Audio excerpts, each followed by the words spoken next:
Hello and welcome to another fun-filled nonsense retrospective. I'm your host as always, Rick, and joining me equally as always is Devon. I don't have a Simpsons joke ready. Well, I could have started with a hoy hoy, but... Hang on, I've got it. Hi, I'm Devon Wood. You may remember me from such podcasts as Non-Stop Review, Nonsense Review, and Nonsense Retrospective. And Gladys the Glue Mule. Yeah, we're going to be talking about The Simpsons today again, and just to preface, this is another episode in hand, so one of us is ill, or indisposed, or otherwise occupied and can't do the regular episode today, so you've got one recorded in the past about something that's from the past. Today we're talking about The Simpsons, we're talking about some classic episodes. Sorry, but 10 out of 10 intro, Rick, not rambly at all. Oh, piss off. But before we get too far into it, let's go with our good old time-honoured tradition of the nonsense asinine hypotheticals. And do you have one for me today? This one's a bit stupid and a bit bullshit. Are you excited? Go for it. Alrighty. Congratulations, Rick. You get to make a D&D monster, but it has to be Simpsons themed. Who'd you pick and how'd you stat it? Quidgy What? Quidgy I don't know what you're saying. It's the Quidgy I've never heard of this thing. Okay, so a little bit of a spoiler for my episode. It's a big, dumb North American ape with no hair and a short temper. And I make it a Sasquatch kind of reskin for the region of the area that you're, the region of the world that you're in. Okay. Like a low-level ape that might have a bit more intelligence than normal and might follow you into town. Unfortunately, I'm not familiar enough, so I don't know it. I've just got to roll with it. Okay. But yeah, my one for you is, what product from The Simpsons would you like to try in real life? I said to try, but thinking about it, it would also stretch to what product would you like to be real? Like, I don't know, to be able to drive the Homer. Well, I can't drive, so that'd suck. I'd like to, despite the fact it is probably disgusting based on the ingredients, I would like to try a flaming Moe. Yeah! That's one of the top answers that I would have given as well. Well, it's either that or, like, I don't particularly want Mr. Sparkle because that's just a Japanese brand of dishwasher tablet. Yep. You know, and at the same time, I don't know what Calculash is, and I definitely don't want a crab juice. Yeah, and Duff beer is just beer. It's just Budweiser, as far as I'm aware. I literally sent you a picture from Lidl the other day just because I found an IPA that was called Duff. I think it was Dutch. Oh yeah, it was actually Simpsons branded as well, so it was like Simpsons Hell beer, which is just German for light beer. Was it not the one I sent you? It wasn't. Oh, Hell Lager, which is but it wasn't light lager. It wasn't Simpsons branded, is what I'm saying. Okay. It was just a thing called Duff. It wasn't, it wasn't made to look like the Simpsons thing. Sure. It came in green bottles, dude. Yeah, fair enough. Wasn't it? I thought it was red cans. There might have been red cans in the photo, but that's not what. You know what? I've got the picture on my camera. Let's fucking find out. Sorry, I know this must be very thrilling for you guys watching and listening. The annoying thing is that it mixes my camera roll with little downloads and things that you've like seen on the internet. Yeah, no worries. Oh, I'm insane. It was red cans, but it's not. It doesn't make it look like it doesn't look like the Duff beer from the show. It's got like a Fair yellow. enough. It's got like a yellow and blue logo on it. Okay. Lager beer hell. Yeah, you're right on that one. But again, it's not a Simpsons. It's just Duff beer. And whatever. What else can we think of? There's like the all syrup super squishy. There's Buzz Cola. Buzz Cola. It's just Coke. Yeah. But yeah. I'd like to play Bone Storm. Yeah. Milhouse made it look real cool. I'm sure it's just a really shitty Mortal Kombat knockoff, but I don't care. I will play it at least once. And apparently it's so good that it makes your hair fly as if you're in the wind. Well, that's just false advertising. Yep. So my episode today is Season 1, Episode 2, released on the 14th of January, 1990. It's the first episode released in the 90s, and it's Bart the Genius. Okay. This is the first episode I ever saw, as far as I'm aware. We rented it on VHS. It was doubled up with Bart the General. Did you rent it from Blockbuster? I rented it from Choices Video. Fuck because there was one in our village. Oh, I also had a Choices in my village. It must have been a really shitty UK thing. Yeah, so Choices seems to be for villages. Did your Choices staff also get completely sacked once because they were stealing money from the company? No. Because mine did, and then they fucked off to work at CEX in a different town. It was literally the entire staff just migrated because they all got sacked for stealing. Yeah, they did when they closed down the shop. It became half of it became like Mama's Pizza, and the other half just became like a dishwasher, not a dishwasher, a laundrette. Although going back far enough, they only had like half the size of the shop. They bought something out and expanded into the VHS side and the DVD side with the counter. It's thanks to Choices that I first got introduced to Digimon World, the PS1 game. Sweet. It's also the reason why I got to own it, because one time I just didn't send it back because I forgot, and they never bothered pursuing it. Yeah. And I know it was Choices' CD because they had those little metal things that they stamp on the onto the disc, that you can't remove. It says property of Choices. Right, okay, yeah. Do you remember those things? I don't know how they managed to get them on there and not fuck with the DVD/PS1 player. Yeah, I guess, would it be like on the inside of the disc, like the inside of the bit where the spindle goes up and it reads from there? Because I think that bit has got a bit more leeway as to what you can, pierce. Well, I don't know. I just don't know how they attached it unless it was just glued on, but I never tried removing it for obvious reasons. It could have just been glued. If it was just on the top layer, then glue would have just worked. Yeah, no, it was on the top. I just don't know how they got it to attach and stay on while spinning at 7,000 miles an hour. Yeah. That was a fucking tangent about Choices, which may be completely irrelevant to anyone listening outside of the UK. Yeah, I think Choices was for villages and Blockbuster was for more like retail parks and stuff like that. And because our Blockbuster was attached to a supermarket. Well, I'm in one town, but there's two other towns. Actually, I'm technically in a village. I'm in a village, and the two towns nearest to us also had video rental stores. You had the village one, which was Choices, which of course you're going to go to because you can walk to it without fuss. Mm-hmm. And the two towns, one had a Blockbuster and the other one had an Apollo Video. Oh boy, I've not heard of that one. Which, hey, guess what? When digital media quickly seemed to be winning, they turned into an ice cream parlor with the same branding, and it was so weird. It lasted about 2 weeks longer. Oh boy.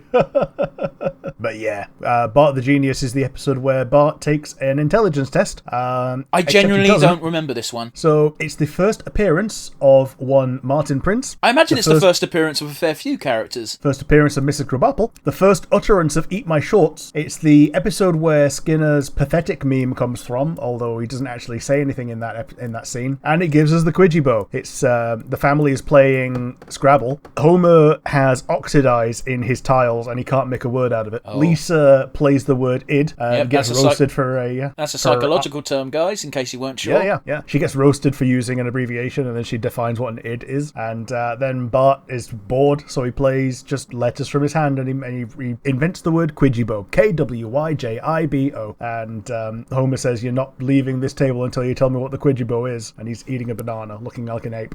And Bart just describes Homer.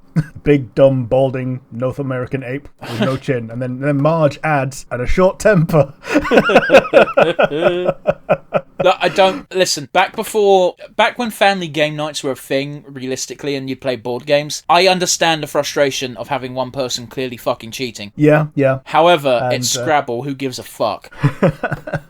I will just say, a game of who's best at dictionary. Yeah, it really is. I will say, as an aside, seeing as you brought her up, would you want something with Edna Krabappel? Because I know I would. Oh yeah, at this stage of my life, absolutely. When I was a kid, no, because I was a kid. Well, yeah, but when you're a kid, you're not sexually active and you're not looking at that sort of thing. Well, I mean, when I was 11, I kind of was, but okay, but you don't. When you're 11, you don't look at things outside of. You don't really look at anything. Sometimes your dick just gets hard, and you're like, I don't know why. Yep. But it wants something, and I can't give it to it because even though it gets hard, you can't finish yet because there's nothing in there. It's like the worst time of your life. Yeah, it's just firing blanks for the first 5 or 6 times. It's like you're constantly horny and you've got no way of ending it. But yeah, Martin Prince was a little shit back then. He was smart. He knew he was smart. He leveraged being a teacher's pet to get some special treatment and still tease Bart. I think Martin's always been more antagonistic than not, in my opinion, though. Yeah, these days he's like overly innocent, wants everyone to say, okay, oh, hey, friends, let's dance around and play with flowers, la la la, which is completely counter to what it used to be. He used to just be like some know-it-all little shit who... Go on, sorry. Yeah, he like we say, used to tease people who he knew were stupider than him. I think the first time I saw him do something that was not just overtly cruel to people like Bart, etc., was when he had his birthday, and it was, granted it was a bit self-serving, but it was just like, I'm just going to invite everybody everybody. Yeah, and the time that Bart had a pool, or the Simpsons had a pool, and then Martin Prince got an even bigger pool. Everyone went to him instead. Yeah, but to be fair, that was also partly Homer, because that was after the event with the chlorine. Yeah. And my eyes, they're burning! Lisa is less developed in this episode than she was later on. Instead of being reduced to an insufferable genius vegetarian with very few other characteristics other than if it's a Lisa episode, it's not a fun one, she was kind of more deep and talented at this point. She doesn't get super offended at being ignored for the gifted school, which is something that she very much would be offended at later on. Yeah, well, I think you said it best before, because there's a cut-off point for Lisa where I want to say it was like season 5, maybe season 6, where Lisa is just as much of a little shit as Bart. Oh, yeah. Like, I loved Little Shit Lisa because it made the family feel real because they were always at each other's throats. Nowadays, every time there's a conflict between Bart and Lisa, Bart started it, and no matter how vile Lisa gets, Bart started it, therefore. Yeah, and Lisa wins. Yeah. To this day, I can't stand the episode where Lisa gets a restraining order. Yeah. Because it's barbaric. And it's meant to be played for yucks, I get that, but it's horrible. Bart is 10. Yeah, yeah. Like, they're both children, grow up. And yeah, the way that Bart wins is in this one is he switches test scores with Martin. And he fills in all of his answers, multiple choice and randomly. So Martin gets a random score. Bart gets an IQ score of 216. That's the weird thing about multiple choice tests is you've always got a chance of doing decently. Yeah. Like if you don't know the answer to a question, you still got a 1 in 3 chance of getting it right. Yeah, and he's only able to cheat like this because Martin finished his test early, went outside to ostensibly read, and spent the entire time making faces at Bart through the window. Yeah. Little shit. And so yeah, Bart rubs his name out, puts his own on there and all that. And they call him to the office. What have you done now, you little hooligan? But no, he's actually now classed as really smart. He gets sent to a super smart school where he's the dumbest kid in school by quite a margin. Well, yeah. And things keep going wrong for him until the first thing he did was they were talking about paradoxes, and they were like all the smart kids were listing things like if you want peace, you must prepare for war and things like that. And then they looked at Bart and he goes, well, you're damned if you do, and you're damned if you don't. Which, to be fair to Bart, is not a bad answer for a 10-year-old. Yeah, and eventually, after blowing himself up, turning himself green, he's had enough of smart school. He proposes that he be sent back to Springfield Elementary under the guise of studying regular dumb kids. And the guidance counselor goes, oh, like Jane Goodall and the Chimps. And as he's writing his proposal, he just rubs it out and goes, my confession, I am a regular dumb kid. I cheated on my intelligence test. And when the guidance counselor comes back in, all he can think is, you misspelled confession. Damn. That's so unnecessarily fucking harsh, man. Oh, that's funny as fuck, but that's horrible. Yep. And yes, so shout out to when Bart used to matter, and it wasn't the entire show wasn't just Family Guy, but with Homer.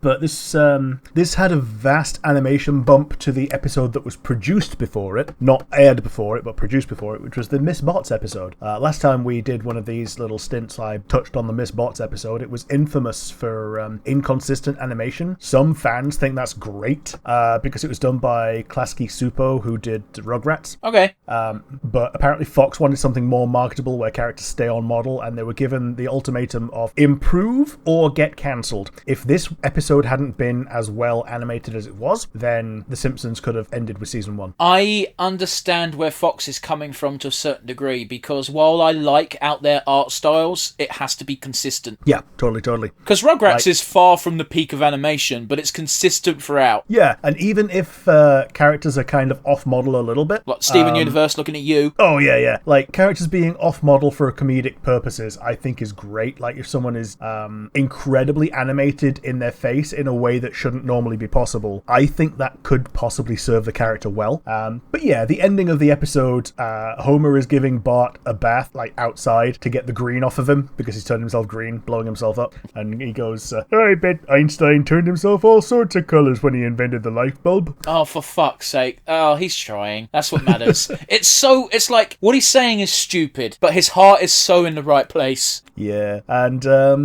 he finally confesses to Homer that he's stupid again, then he's going back to normal school. And Homer chases him through the house naked, and Marge goes, "Oh, wonder what I missed." And Lisa goes, "I think Bart's stupid again, Mom." Oh. Yeah, this is pretty much the episode that got me into The Simpsons because, you know, you get a VHS with like 2 or 3 episodes on it. The first one that you see is the one that makes you either want to watch the other 2 or not. And, yeah. Well, if you're in my household, it's like, right, we've rented the fucking thing, you're watching all of it. Yeah. To be honest, it was the same with me as well quite a lot of the time. Like, I remember renting Droids, the Star Wars cartoon. I remember nothing the fuck about it. Apparently Boba Fett was debuted in the Droids cartoon, but oh well. I've never fucking heard of Droids. What the fuck? Yeah, Ewoks and Droids were 2 Star Wars cartoons that were like in the 80s and 90s. Ewoks was so popular and like had so much like wide kid appeal that they just showed it on the BBC. Damn. But yeah, that's my episode. How about you? What episode did you pick? That was a solid pick and a very early one. Mine's a bit later, by quite a margin. Yeah. We're going to go all the way to season 7. Sure. I have picked, I should say, A Fish Called Selma. Oh, yes. Is this the Troy McClure one? It is. Season 7, episode 19. Original air date, 24th of March, 1996. Troy McClure's film career is in the shitter, so he tries to revitalise it by appearing to be a family man. Who's the woman he chooses, Rick? Yep, Selma Bouvier. Yeah. Fun fact, there's no blackboard gag for this episode because I literally watched it as preparation for today. This is one of those which it just cuts straight to Homer driving into the garage and then runs into the couch gag. The couch gag, the family come in as a bunch of wind-up dolls just vibrating around, not quite making it to the couch.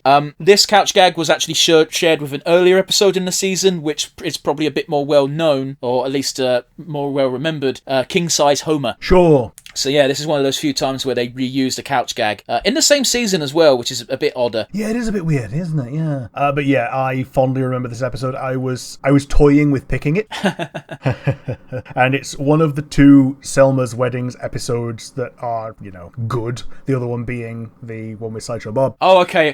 The only other episode with Selma getting married was in my mind was with Fat Tony, and that was a more recent one, and I remember it being shit. Yeah, that one was a bit shit. So the Sideshow Bob one I'd say is a good one. This one I'd say is slightly better because, you know, the character is more himself and not just a way to torment Bart again. I did like that when Sideshow Bob got released after the attempted murder on Selma.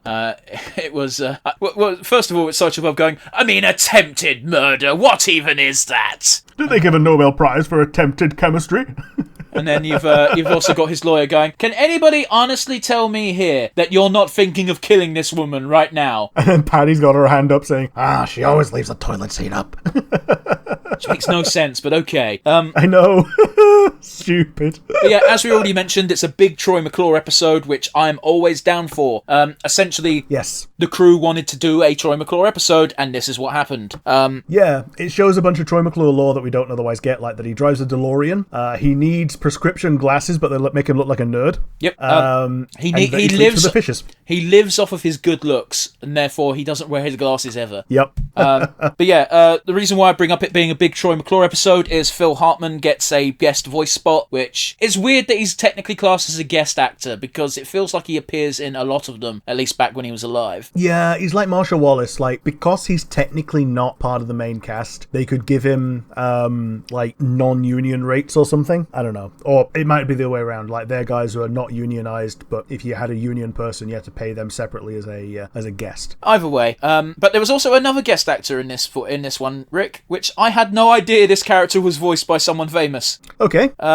Troy McClure's agent, MacArthur Parker. Troy MacParker. Yeah. Ever hear of Planet of the Apes? Do you know who he's voiced by? No. Jeff Goldblum. Oh, I can see it now, yeah. And here's a fun one. Apparently, he had to record all of his voice lines twice, as the writers decided that no, they want him to have a different voice. So Jeff Goldblum had to record the audio again. Yeah, I had to record a different Jeff Goldblum voice. Oh, MacArthur Parker, the agent. MacArthur Parker, my agent. We haven't spoken in 8 years. Yeah. You haven't found me work in 12 years. Well, this episode came out in '96, and they straight up tell you right at the beginning that Troy McClure was a big heartthrob actor in the '70s. So what Troy McClure is saying is probably true. Yeah, and the other one is the opening is they're watching a Muppets. It's the show. The Muppets Go Medieval. Yeah, and is it Bart or Lisa that asks who's that leather Muppet? It's like that. Yeah, that Muppet seems to be made of leather. And Troy McClure just does a really cheesy big smile where all of the folds on his face just unflatteringly form Yoda creases. Dude, it's the fucking worst. You don't often get hyper-realism on The Simpsons, but when Troy McClure makes Yoda creases, you very definitely see it. Yeah, as Marge is mentioning what a heartthrob he used to be, Homer brings up the rumour of Troy McClure doing weird things in aquariums. Yep. But yeah, Troy McClure drives his DeLorean through town, crashes into a lot of cars on the way, gets pulled over by Chief Wiggum, and Wiggum discovers that he's meant to be wearing glasses, so he says he has to go to the DMV and get that sorted. As Troy McClure's about to go away, Wiggum reminds him that he still needs a bribe. Yeah. You're free to go, but I'm still going to have to ask you for a bribe. But yeah, he gets to he gets to the DMV. Someone at the DMV thought he was dead, so is very surprised to see him. And oh yeah, I remember. It's Louis. It's Fat Tony's henchman. Yeah. No, I said he sleeps with the fishes. Now what that means is, no, Fat Tony, I just ate a whole plate of Vinda Magoo. I love the gangsters in The Simpsons. They're so over the top and silly. Yeah. And yeah, that's where he meets Selma. Yeah, basically Troy fucking fails the eye test and says, "Please pass me. I'll go on a date with you." They go on a date. They get spotted by some paparazzi, and that's when his agent finally rings him. Yeah, and also Selma tries lighting up a cigarette in the restaurant. Oh, he gets embarrassed. Yeah, she gets embarrassed and goes outside, and then Troy just comes out and goes, "You got a light?" Yeah, lights a big fucking cigar. Yeah, and he lets her try one at once. She goes, "My God, it's like 5 cigarettes at once." They go on more dates. They go to the Route 18 flea market and drive in, where they watch the Muppets Go Medieval. And Troy proposes to Selma, and of course she accepts. The engagement hits the news. Troy gains publicity. Selma moves into his big fucking bullshit house, which I love, and she gets to bring Jub Jub. Yeah, I think this might be the first appearance of Jub Jub. No, because they inherited Jub Jub from their great grandmother. Oh, from the great auntie. Yeah, the great grandmother auntie person. Yeah. Yeah. It's like because if you recall correctly, I think they even bring it up later on, where their great grandmother is the reason why Selma gets obsessed with marrying someone, because she's like, I didn't get married and I have nothing except for Jub Jub, which is now yours. Yep. But yeah, Selma's super happy. Unfortunately, Troy McClure reveals that Selma will be sleeping in a different room, which is the first hints that things may not be all they seem. Now, fuck it. This is the reason why I picked this episode, Rick, so we're going to talk about it now. This includes the best moment, if not at least top 3, in the history of the entire show. Stop! The Planet of the Apes, I want to get off. Yep. Oh, help me, Dr. Zaius. Help! The human's about to escape! Get your paws off me, you dirty ape! He can talk! He can talk! He can talk! He can talk! He can talk! He can talk! I can sing! This fucking song is the best. Which I believe is a piss take of Help Me Amadeus, right? Yeah, it's Rock Me Amadeus, yeah. Come on, Rock Me Amadeus! I fucking love it. I especially love it when Troy McClure's like, "What's wrong with me? I think you're crazy. I want a second opinion. You're all so lazy." Dr. Z, it's so good.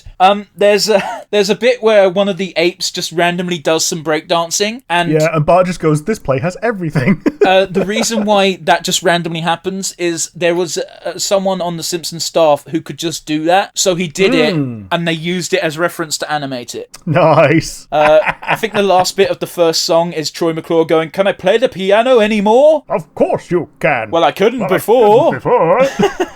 It's great. And then it cuts later on where everyone's sweaty and tired because the play's been going on for hours, and it's like, I love the line of, "I hate every ape I see, from chimpanzee to chimpanzee, no, you'll never make a monkey." Oh, and the Statue of Liberty comes out, and fuck. "Oh my God, I was wrong. It was Earth all along. You finally made a monkey. Yes, we finally finally made a monkey. Yes, you finally made a monkey out of me. And then he goes, I love you, Dr. Zaius. It's so weird. It's dumb. I love it.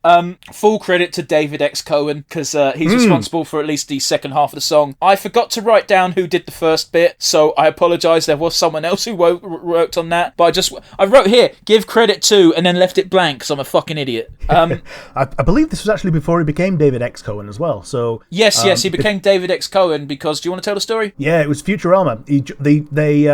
He joined the Screen Actors Guild, I believe, or the Writers Guild. Be the Writers Guild. The Writers Guild. There was already a David S. Cohen who was about to age out, and he was gonna wait for him to just age out, but it turned out he was like the actual president. So, yeah, he chose the name David X. Cohen because you could only have one of each. Yep, and he chose X because, hey, I'm working on Futurama, and also, fuck, it stands out a lot more. Yeah. But yeah, we fast forward a little bit. I just want to stress that when I first watched this episode at the beginning, I thought it was an allegory for being gay. It very definitely isn't, because there's a part where Troy McClure reveals to Selma that... Selma confronts Troy and goes, is this a sham marriage? You gay? No, but before that, is this a sham marriage? And Troy just straight up goes, yeah. Oh. Yeah, baby, is that a problemo? Well, this makes us better than most other sham marriages. At least we know it's a sham. Yeah, and then she goes, are you gay? And he goes, gay? I wish it were that simple. No. And it just zooms in. The most dramatic shot ever. No, what I have is a romantic abnormality. One so unbelievable it must be hidden from the public at all costs. Meaning that the rumours of weird things at the aquarium is definitely true. Yep. Sleeps with the fishes indeed. We get a really dumb gag where Buster Keaton's star on the Walk of Fame gets removed for Troy McClure's. Yep. Like, of all the people to get removed, I think Buster Keaton's will never get touched. At the hotel where they're staying, MacArthur meets Troy, tells him the offers were starting to come in, including one for McBain 4, Fatal Discharge. Yeah. Man, McBain is such a cool series to have, and it's just so crap. That's what makes it great. The funniest thing about the snippets from McBain is if you cut them out and put them in order, which they are released in order, you actually make a semi-coherent action film. Mendoza! Like, for real, you can put it into YouTube and you'll find it. It's great. Marge knows about the sham marriage, and she found out from Homer because Troy McClure drunkenly confessed to Homer, and her and Patty try to talk Selma out of it. They don't succeed. Troy convinces Selma to continue with the sham because, you know, she has money, security, and a big hot flat rock for Jub Jub is very much specified. Yep. And what makes it fail, isn't it, is the fact that they want a baby in the marriage, and Selma's not happy with raising a child in a loveless marriage. Well, MacArthur wants Troy to have a baby because families are in right now. Troy tries to do the deed, but he just can't get it up for Selma. And Selma's like, I don't think I want this. And Troy's like, thank God we'll adopt. And yeah, it's the realest moment, and massive respect to Selma. It's one thing, I think her exact words are, it's one thing to have a loveless marriage, we're not hurting anyone. I refuse to bring a child into it. Here's the thing, it wasn't completely loveless. Like, they had affection for each other, they enjoyed each other's company. For a lot of people, especially those who are, you know, getting on in the years, having a companion is way more important than someone you can just pull, you know? Okay, but Rick, it is loveless because Troy has no love for Selma. There's no affection there. He is using her. Sure. Selma knows that, and Selma can deal with that, but she can't deal with having a similar thing put onto a child. I have no doubt that if Selma had a kid, in fact, we know this because Selma does have a kid later in Ling Ling, she would absolutely spoil the child, not spoil in a bad sense, but, you know, dote on it and give it almost perfect care, because no one's perfect. Totally. But having a dad who's not interested would... Having no dad is one thing. Having a dad that doesn't give a shit would ruin any good that Selma could bring into a child's life. Yeah, just like you say, having a dad who actively goes out of the way to not give a shit would ruin any child. And it would be even worse in this case, because Troy wouldn't just be like a neglectful father. He would be, I'm neglectful, but also red carpet now. Yeah. I need you to look good. You are my thing to enhance me. And I don't think Troy would even be doing it maliciously. He wouldn't realise he's doing it. Yeah, he's not doing it maliciously, unlike Trump. Well, okay, we're not going to talk about that. But yeah, that's that. The very final segment is Troy McClure does get offered the McBain part, despite rewrite everything. And in a bold move, he turns it down in order to make his own film called The Contrabulous Fantraption of Professor Horatio Huffnagel. Man, I forgot about that. Yeah, it's the closing gag just before the main credits, and the news reporter just goes, they need to take a dig at Fox whenever they can, and I respect it. Will this be a financial success? Fox is betting it will be. So yeah, I love it because Family Guy takes digs at Fox all the time as well, but Family Guy is a bit more mean-spirited about it. I know Seth MacFarlane is a bit more bitter about Fox than Matt Groening and the writing team over there, but you know. Yeah, I mean, with The Simpsons, it's actually written into their contract that they can take as much rip out of Fox as they want. Also, it doesn't feel mean. Yeah. Usually it's not mean, yeah. Sometimes it is, don't get me wrong, but it's always played off in that sort of, they're just having a bit of a dig, it's fine. Very lastly, I just want to give the credits due. Written by Jack Barth, directed by Mark Kirkland. Jack Barth doesn't seem to have done anything else, but Mark Kirkland is pretty much a Simpsons vet. Sure. So yeah. Sweet. Do we think that's about it for today? I believe so, unless there's any more tangents you want to go off. I think I'll just say as a closing note, I'm glad Troy McClure got an entire episode before Phil Hartman's tragedy. Yes. And of the two, Troy McClure was the one that deserved an episode more than Lionel Hutz. Lionel Hutz serves the plot. Troy McClure, especially in this episode, he very much is the plot. Like, it's so much fun having him there, and like, we both miss Phil Hartman massively. He was like part of the era that fully defined the soul of The Simpsons back then. Well, like, Troy McClure and Lionel Hutz are my favourite side characters. Yeah. What about Lyle Lanley, the average between the two? I don't remember him. He's the monorail guy. But he's only in one episode, Rick. Yeah. That's like Lionel Hutz and Troy McClure are scattered throughout multiple seasons, whereas literally the monorail guy is in one. It's a great episode, but yeah, and both characters are so well regarded that they wanted Zach Brannigan to be another of his characters. He was written for Phil Hartman, and I've forgotten his name, but Billy West. Yeah, Billy West, God bless him, does a great job of making Zach Brannigan feel like a Phil Hartman character. Yeah, totally. But yeah, it's one of those where, just going back to the Lionel Hutz thing very quick, is the weird thing about Lionel Hutz is he has like 3 or 4 episodes where he is in the episode for the episode. Yeah. Troy McClure, apart from this one, is just a throwaway gag. Yeah, but, I feel it. But you'll always remember it. There's nothing funnier than, hi, I'm Troy McClure. You may remember me from insert joke. Yeah. I remember, I like the one where he's doing the educational video, and one of the, it's like, lead paint, delicious but deadly, and here comes the metric system. Oh, I fucking love that. Lead paint, delicious but deadly. Oh, don't put lead in your mouth. No. Even pencil lead, even though that's just carbon. No.